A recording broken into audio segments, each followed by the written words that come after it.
It's time to change your world. It's time to let it go. The things you used to think, the things you used to know, they don't help you anymore. It's time to change your mind. If it's peace you want to find. This is Kurt Kaikonen, pastor of Calvary Chapel, Waterford, at your neighborhood church. Today on Change Your World, we'll be in the book of 1st and 2nd Samuel. So grab your Bible and let's get started. It's time to change your world. You need to let it go. Oh, oh. And Bathsheba understands what Nathan is telling her, that if Adonijah is allowed to be king, and if nothing is done, that she and her son Solomon will be killed, because any rivals to the throne would be killed. And then Nathan gives Bathsheba the words to go speak to the king. And so she goes in and she asks David 2 questions. Did you not, my lord, O king, swear to your maidservant, saying, assuredly your son Solomon shall reign after me, and he shall sit on my throne? And then she had her second question was, why then has Adonijah become king? Because David had promised that Solomon was to be the next king. And that's because God had told David that Solomon was his choice, where Solomon was to build his temple. But there's no record in the scripture when David ever told all this to Bathsheba. And then Bathsheba, she informs David of Adonijah's coronation feast, and that Joab and Abiathar, they're both there along with all the royal sons, except for Solomon, where Adonijah has proclaimed himself king, and everyone's looking at you to see if this is from you, David. And as she's speaking, Nathan the prophet, he's announced. And so when he comes in, Bathsheba leaves, which is the protocol of when someone goes in to see the king for the wife to leave. And so all of this is going on in David's bedroom with Abishag the Shunammite still taking care of David being present. And Nathan comes in and he asks his 2 questions. And he says, did David announce Adonijah would sit on the throne? And then his second question, had the king done this in secret without telling his servant, the prophet? And Nathan again told David that all his sons were there, all except for Solomon, which is the same thing that Bathsheba said. And then Nathan told David that Abiathar the priest is there along with the army and all the commanders. But Nathan, he didn't mention Joab. But Bathsheba, she had already told David that Joab was at the feast. So David knows that the army is behind Adonijah. And so David, he has a problem because he's going to have to do something, or else how would Solomon ever be able to build the temple, which is David's greatest desire, along with the coming of the Messiah through his seed? And this had to remind David of Absalom in the civil war that tore the land apart. And Solomon, he is not a man of war who can handle this. Solomon's a man of peace, and he's only really just a boy. He's only 16 or 17 years old. And we see here that he is not as feeble as the conspirators have made him out to be, that David is still mentally sharp, that it's only his body that's failing him. So David calls Bathsheba back to his bedside, and David reaffirms his oath to Bathsheba that her son Solomon will be the next king, where Solomon will now become his co-regent on this very day. Because if David died, there would be no authority that would ever be able to stop Adonijah from taking the throne. So now David, he calls his servants, Nathan the prophet, Zadok the priest, Benaniah, the chief of the personal guard, and David instructs them to proclaim Solomon king in a public place. So they have them take Solomon down to Gihon. And Gihon was the main water source for Jerusalem, the Gihon spring. And so at this spring, there would have always been a crowd of people getting water. And this is only less than a mile from En-Rogel, where Adonijah is having his coronation feast. So this wouldn't take very long for Adonijah's coronation party to hear that Solomon has been made the king of Israel. And then David instructs that Solomon is to ride David's personal mule. And in Israel, it was only royalty who rode on mules. And so David's mule would be very recognizable. He had been more famous than even Francis the Mule, because this would be like Solomon taking Air Force One. You know, when you see Air Force One, that it belongs to the president and that the president's probably on board. Because the common people in Israel, they all rode on donkeys. That's because Israel was not allowed to crossbreed animals, and mules are crossbred. So that means they were all imported, which made them very expensive. And then David instructs that the prophet and the priest, Nathan and Zadok, are to anoint Solomon with God's holy anointing oil. And so it's not just a horn of oil, but it's the horn of oil that came from the tabernacle. So this is the holy oil that was only used for special ceremonies and special anointings. And then the trumpets to be blown, which declares that this is an official event where everyone is to say, "Long live the king," declaring that Solomon is the king and ruler over Israel. Then Solomon is to be brought to the palace and to sit on David's throne. And all the people, they all love this. And they receive Solomon as their king. They were all ecstatic when they all grabbed their musical instruments and started playing and shouting, "God save King Solomon," which echoed through the whole valley all the way down to En-Rogel, which was a mile away. And they're shouting, "God save King Solomon," while these other people are all shouting, "God save King Adonijah." So they're hearing all this noise as they're finishing up their dinner, and they don't really know what they're hearing. And so they're wondering things like, well, did David die? Or are we at war? Until Jonathan, the son of Abiathar, and if you remember, he was one of those spies that brought the news to King David that he should cross over the Jordan during Absalom's rebellion. Where Jonathan here, he's considered to be a good man. So everyone assumed that he is bringing good news. And it was good news. It just wasn't good for them because they're being told that Solomon has been made king. So they're all sitting there and going, whoops. And that was a real party stopper. So this is kind of like when the cops show up, where the people, they just can't get out of there fast enough. But Adonijah, he didn't go to his house, but he went straight to the tabernacle, and not to the one in Gibeon, but he went to the tabernacle that David erected in Jerusalem that contained the Ark of the Covenant. And Adonijah, he grabs onto the horns of the altar, which means he's claiming sanctuary to at least to be heard, to have a delay in judgment before being executed. And you have to see here he is before Solomon, who is only 16, 17 years old. And now he has his older brother who's standing before him, who's like 35 to 40, and he's begging for mercy. Where probably most, they wouldn't have shown him mercy because he made it obvious that he would have had no problem executing Solomon or Bathsheba. But Solomon tells Adonijah that he won't die if he's good, but if he's not good, he's going to be executed. So Solomon, he sends Adonijah to his house, which is kind of like putting him on house arrest so he can be watched. But it also sends this message that you have no business here at the palace, that you've been retired, you have no official position or duties, so now go home and stay out of trouble. And so Adonijah, he bowed with his body, but he never bowed in his heart, not to Solomon and not to God's will. And it seems strange to me that we don't hear about him going to go talk to his dad to get his dad's approval or his dad's forgiveness, that these kind of things, they don't matter to him at all. That Adonijah doesn't seem to be very close to his dad. He's not even as close as rebellious Absalom was. And now we get here to chapter 2, and now we see this intimate conversation between David and his son Solomon, with David saying, "I go the way of all the earth." And what David is doing here is he's actually quoting Joshua and what Joshua said at the end of his life in Joshua 23:14, where it seems here that David and Solomon, that they have kind of a different relationship, that they seem to be very close.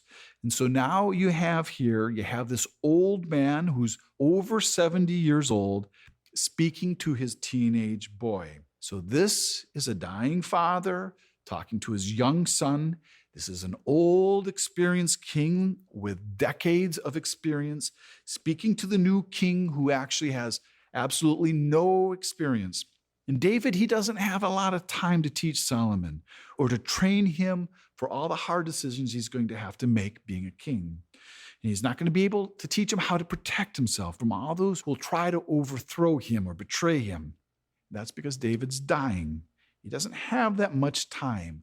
So he chooses his words very carefully in the things that are most important. And so what David says is he says, be strong and show yourself a man, which also sounds like Joshua, because that's what God said to Joshua early on in the beginning of his ministry when Joshua came and he replaced Moses in the leading of Israel. And that's in Joshua 1:6. And if you remember Solomon, he's lived a sheltered life. He knows nothing about war.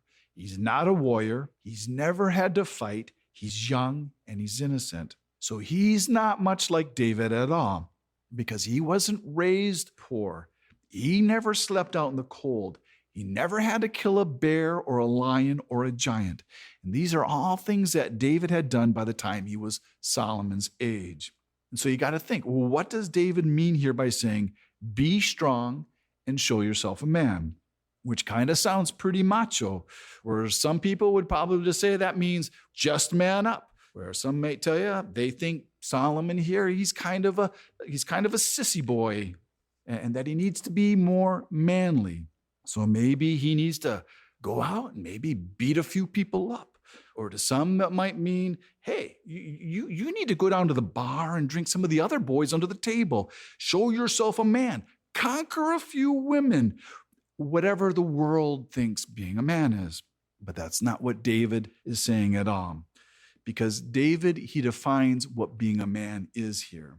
Because David goes on to say, and keep the charge of the Lord your God to walk in his ways and to keep his statutes, his commandments, his judgments, and his testimonies, as it is written in the law of Moses. Because that's what being a man is. Because it's not easy to do those things. Because if you obey God and you walk in his ways, you have to understand everything and everyone will come against you. So to be able to do this, you have to be a man, unless you're a woman. But it's the same thing to prove yourself a woman. It's hard. But disobedience and compromise, it's not manly. In fact, it's shameful and cowardly. And Solomon, he will start out real well, but he won't keep this charge of God. He will compromise, and he will not do what his father David has advised him to do. And it's not going to take him very long after his father dies and leaves the earth. Solomon, he will not keep this charge because Solomon, he will explore every wicked vice known to man, not keeping God's charge. And it's because of Solomon that the kingdom of Israel will be divided and split into two. And it's all because he didn't man up and be a man.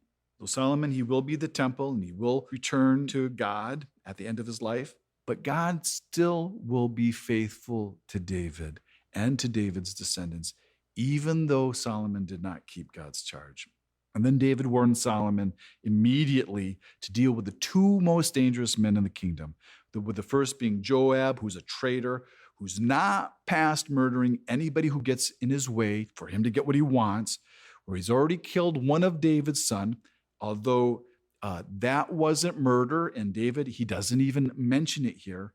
But what David does mention is he does mention Abner and Amasa, because Joab actually murdered Abner, Israel's commander, when they had a truce. And then Joab, he also murdered Amasa, Judah's commander, who was also his own cousin.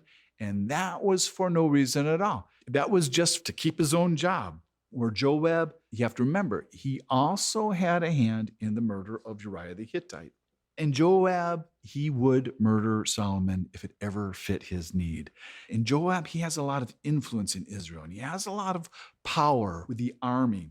And if Adonijah was made the king, it wouldn't be too far out of a reach to think that it would have been Joab who would have been the one who had to come and kill Solomon and Bathsheba.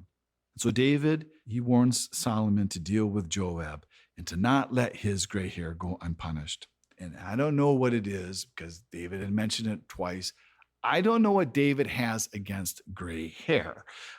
I don't know, and the Bible doesn't say, but maybe he was bald and maybe he was jealous. I don't know. But then David tells Solomon of the second most dangerous man in Israel, which is Shimei, the Benjamite, one of Saul's relatives, because there had always been a pro-Saul movement in the northern kingdom. In Shimei, he had a lot of influence. So Solomon needs to keep a close eye on Shimei. And David, he swore not to kill Shimei, but it doesn't mean that Shimei should have not been killed for what he did to David. And David not only gives Solomon these last instructions of how to handle these bad apples in Jerusalem, but he also gives Solomon his advice of how to take care of and how to remember those who have showed unusual kindness. And so David tells Solomon to take care of Barzillai, the Gileadite sons. Well, we know that David, he had already taken care of Kimham, which was one of Barzillai's sons, and that was at Barzillai's request, and he'd already done that. But David here, he wants to do more for his friend Barzillai because of how generous he was and how he helped, because he must have helped him beyond what we could even imagine. And where it says for them to eat at the king's table, that was like giving these men a government pension. This meant that they would receive a regular allowance of food and clothing with houses and land to be able to support a family. And then we see that David, he died in peace, where nothing special had to happen because now the kingdom was already established under Solomon. And then David, he was buried in Jerusalem, and it was known at the time of Jesus, the actual place where David's tomb was located, because we see that was mentioned in Acts 2:29. And there's a place in Israel and in Jerusalem today, if you want to go, where they call David's tomb. But this is not the original tomb that's mentioned here. So now with David dead, where he can no longer protect Solomon, Adonijah, he decides that he can now test his little brother's fortitude, where he still thinks that Solomon is weak and he's probably too sensitive to kill him. And so he's going to play on Solomon's inexperience. And Adonijah, he is still coveting David's throne, and he's coveting that power that goes with it because he was so close to having it all, and he can't let that go.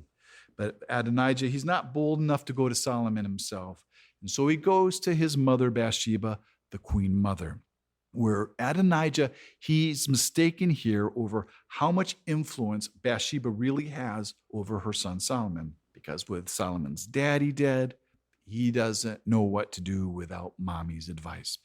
And to me, it doesn't seem like Adonijah is very wise, where he starts this conversation with Bathsheba saying, now you know the kingdom was mine. That sounds disrespectful. It doesn't sound humble. And this is coming from someone who was allowed to live, who you know would have killed you. But then he adds at the end, but it was his from the Lord, which to me, it kind of sounds like those kind of people that talk about the Lord that don't know the Lord. And then going on to ask Bathsheba to ask her son, who's the king, for the king's concubine, Abishag, to be his wife, where everyone knows by now, where we should even know by now, that taking a king's concubine is making yourself to be the king. Because we saw that with Abner when he took King Saul's concubine Rizpah. We saw it with Absalom, where he was taking David's concubine for himself on the rooftop of the palace, which is a claim to being the king. So you wonder, do you really think Adonijah really thought this would work? And then you think, well, how could Bathsheba, who's aware of all of these things, because she was the wife of a king, how could she even entertain the thought of asking her son for this? Where somewhere in her mind, you wonder, is she thinking that, well, Adonijah, he's really good looking, and Abishag, she's really beautiful. So maybe this is true love. And maybe with just this little compromise, he'll leave Solomon alone. But I don't know what she was thinking. But it seems like Solomon, he didn't know what she was thinking either, because he says, well, why don't you ask for him for the kingdom while you're at it? And in this culture, if you had the king's concubine, it was a claim to your throne. So that's why it was such a big deal with Abner, with King Saul's son, Ishbosheth. So at the very least, Adonijah is positioning himself to be recognized as being co-regent or having a right to the throne, where he's trying to make a claim to one of the king's concubines. And so this is still the conspiracy at work here. And Solomon, he calls that out and he says, he's my older brother who's claiming to be the crown prince. And Solomon, in the very same breath, he mentions Joab and Abiathar, that they're probably also behind this. So this doesn't fool Solomon at all. And so Solomon keeps his word. So Adonijah, he spoke this against his life. Now Solomon decides to clean house right away, right here, right now. And so he decides to also take care of Joab and Abiathar at the same time.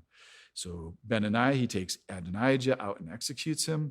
I think we're all glad at this time that David wasn't alive where he'd have to see this, because this is the final loss of David's sons for his sin with Bathsheba. Then Abiathar is called before Solomon, and he's not killed, but he's exiled, and he's sent back to the home of his family, back to Anathoth, which is a Levitical city, which is actually the same city where Jeremiah was from. And Abiathar, he knows that he deserves death for his part in the conspiracy against Solomon. And so Solomon, he removes Abiathar from the priesthood, from serving at the tabernacle. And this is all fulfilling a prophecy regarding Eli's house, which was made over 100 years before this, back in 1 Samuel chapter 2, verse 27. But Joab, who is Solomon's cousin, he doesn't get so lucky, because Joab, he hears about Adonijah being executed. So before they ever call for Joab, because you have to remember, Joab, he has his spies all over Jerusalem to feed him information. So when they get to Joab to execute him, you find Joab, he's holding on to the horns of the altar, which kind of seems a little strange, because Joab, he's not a religious man. But here he's claiming sanctuary by holding on to the altar, which would have worked for an innocent man. But justice has been due for Joab for a long time. Joab needs to pay not only just his conspiracy against Solomon, but for these murders that he's already committed. But they don't want to kill Joab at the altar, because the altar is not the place for an execution. And Joab, he's refusing to come out of the tent that contains the altar, where he says, "No, but let me die here." And that doesn't stop Solomon a little bit. So he commanded Benaiah to do as Joab said.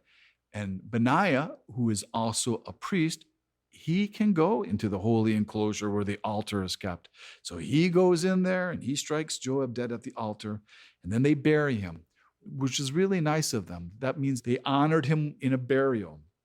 And now Benaniah, he's promoted to be the commander of Solomon's army, and Zadok is made the priest of the tabernacle instead of Abiathar. And then lastly, Solomon, he deals with Shimei. And Solomon orders Shimei to build a house in Jerusalem where he has to stay in the city so that he can keep an eye on him. Because Shimei has the potential to be a troublemaker who still carries a lot of influence in the northern tribes. And Shimei is told that the day he crosses the Kidron Valley that he will die. And Shimei, he looks like he's really happy with that arrangement, because he knew that he deserved death for what he did to David. And he obeyed Solomon for 3 years until his slaves ran away. And you kind of have to wonder, well, why did he go after him himself? He could have hired somebody, but he didn't. He went himself. And so when he came back, Benaniah was ordered to execute him. And Solomon begins his reign with these 3 executions.